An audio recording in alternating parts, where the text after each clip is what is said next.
Hey guys, Zomfox here, and today's time to do the Week 8 Power Rankings for the 2023 USFL season. Week 7 was a very, very fun week. Every single game was essentially a tight-knit game to the very last second. And because of that, as well as how close the division structure was and how late we are in the season, this week is going to be a huge impact on where the standings are. And now that we have seen that impact, we know what teams are really in it and aren't. And we also know some teams are really good and some aren't. So without further ado, number 8, the New Jersey Generals.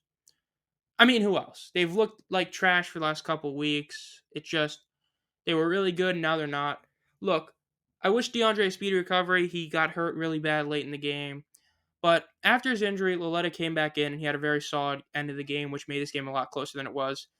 Of all the games, this was the one that really was like a clear team was better than the other one. Like I said, it wasn't until the very end where the Generals actually did anything. The fact is, Laletta, if it wasn't for his second half surge, he played like trash. And even in the end, his 117 quarterback rating is very solid, but it was basically boosted entirely by like the last quarter of the game. The big issue is their rushing attack was terrible. Look, they didn't even have 100 yards. They didn't even have 80. And this is a team that averaged like 155 before this week. Their average dropped like 15 yards because of this game to 138. Now, their passing yards is still second worst despite having a much better day than usual. Points allowed is number one, which is great, but then it means nothing when you're the worst team in turnover differential. You got outrushed by the Panthers when you're supposed to be, the rushing team. So, all in all, the Generals just don't look like the Generals that they're supposed to be. They may be allowing a decently low amount of points, but the fact is that they're not winning games like they're supposed to. They're supposed to be winning close games like this, yet they're not. They said in the broadcast they were like 7-1 in one score games last year, and this year they're like 1-3 or something. The fact that they're losing games that they were routinely winning last year is a huge loss for them. So definitely is a bad look for them. So number 8 it is. Coming in at number 7, the Pittsburgh Maulers.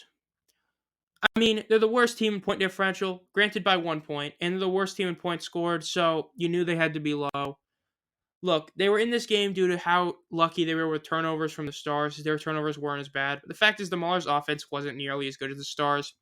A full 2.5 yards less per play than the Stars, 140 yards less total yardage, despite having almost equal plays, is a bad sign for them. They did not have any great rushers. Troy Will was their best rusher, which that's not what's supposed to happen. The fact that he's been that basically since he's been the starter is a bad sign. He overall had a very mediocre game. But I mean, the issues of the team are the same they've always been. Yeah, while yes, they're doing solid in turnover differential, they're still the worst team in third down percentage, the worst team in passing yards per game, and the worst team in yards per game. Fact is that whereas the Stars had struggled to score in the red zone, the Maulers just seemed to struggle to score at all. Yet they got 31 points this week, which is really good. But it didn't really matter because they allowed 37. So it's like the 1 week they do really good on offense is the 1 week their defense just says, "Oh, we don't really care," and then the Stars end up obliterating them in total points. So it's the fact that their defense was so bad, but I think that their issues are a lot more correctable than the Generals. I feel like this offense can consistently put up high points. They just need a better rushing attack and, not turn the ball over. But I think even without the turnovers, this team is capable of scoring 30 points a game. I don't think the Generals are. Coming in at number 6 is the Michigan Panthers. Panthers coming at number 6 because, I mean, hey, they got their win, but the team just doesn't look that good still. Look, this one was great, and aside from the end of the game, it looked like they were winning the whole game. But the reason I'm not too thrilled about it is the fact that this seems to be kind of just an aberration. Look, I understand the team is 0-4 at home and 3-0 in the world, so maybe it's just a home and away thing. But Josh Love's Offensive Player of the Week performance, I think, was very weak and only won it because the Twitter users saw a 120 quarterback rating.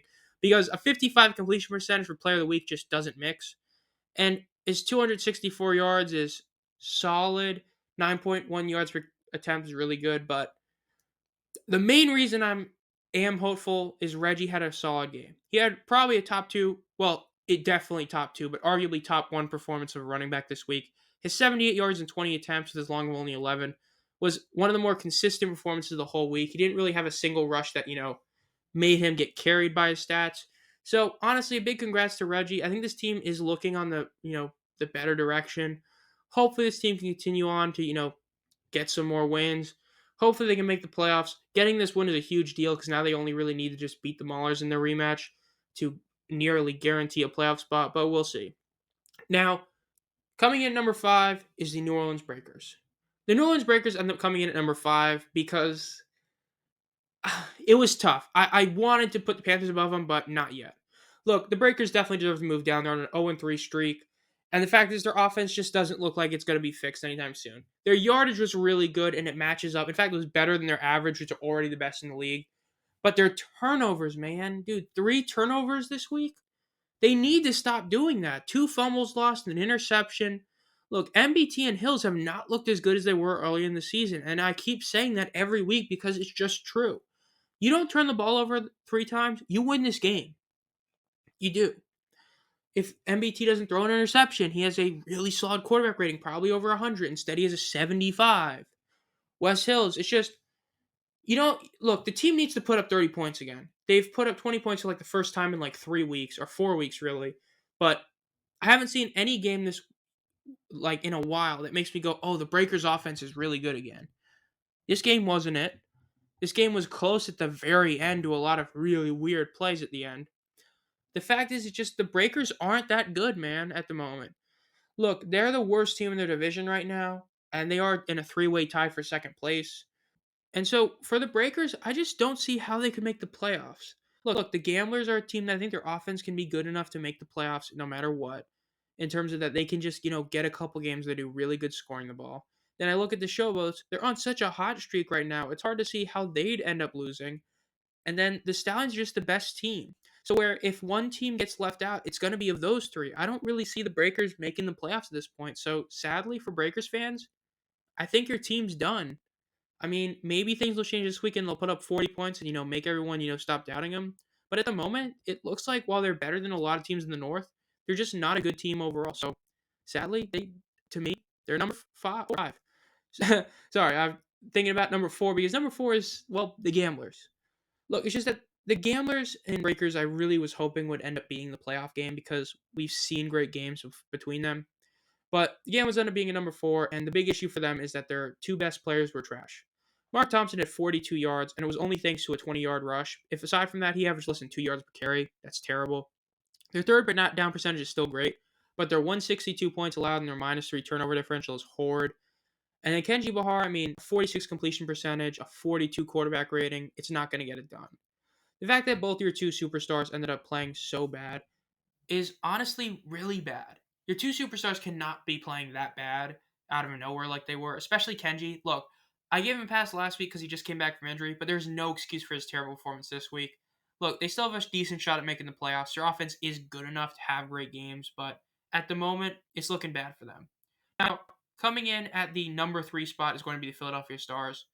The Stars, look, they had a very, very solid game against the Maulers. They obliterated them basically every single yardage category. Cookus had a game which I think was good enough for Offensive Player of the Week. His 60 completion percentage, his 93 quarterback rating was insane. Dude had like 7.8 yards per attempt. The big thing is the fact that Matt Colburn finally had a good game. This is what we've been waiting for so long, is Colburn have an actual good game. His 80 yards was overall a very solid performance, especially considering the fact that he had a longer 22 and he had 2 separate rushing touchdowns. Like I said, the rushing yards being better than their average is a very good sign, which makes up for their points allowed being a bit worse. The fact is that this team having a rushing attack is a thing they need. This allows Cookus to get more opportunities to throw the ball in very good situations. So overall, it's a very good thing that this ended up happening. So congrats to the Stars getting this win. This is a win for them, and it's definitely a good thing to have happen to them. Now, coming in at number 2 is going to be the Memphis Showboats.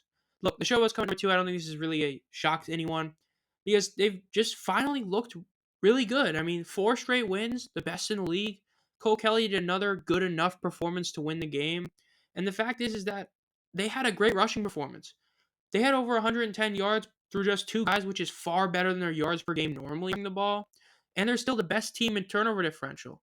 They got a couple areas where they'd like to be better, third down percentage and yards per game. But if you're on this sort of winning streak, you don't really need that much, especially considering just how good a lot of their other categories are. This team is just, they're getting hot when they need to. Cole Kelly has proven to be the guy, even though, Brady's the hometown kid. Kelly is the guy for them.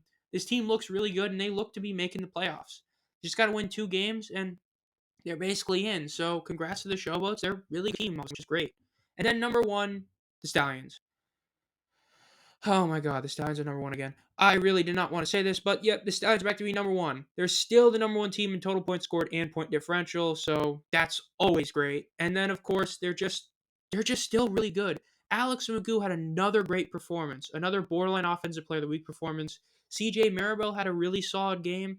Look, they're second in the league in third down percentage, rushing yards, yards per game, and points allowed. Every other category, they're basically middle of the road in. So they're either really good or in the middle. They're not really bad at anything. So when you're overall just anywhere from decent to really good, what's your weakness? You don't really have one. That's why the Stallions look to be so good because they can pass the ball and now they can run the ball. So what's can you really do to beat them?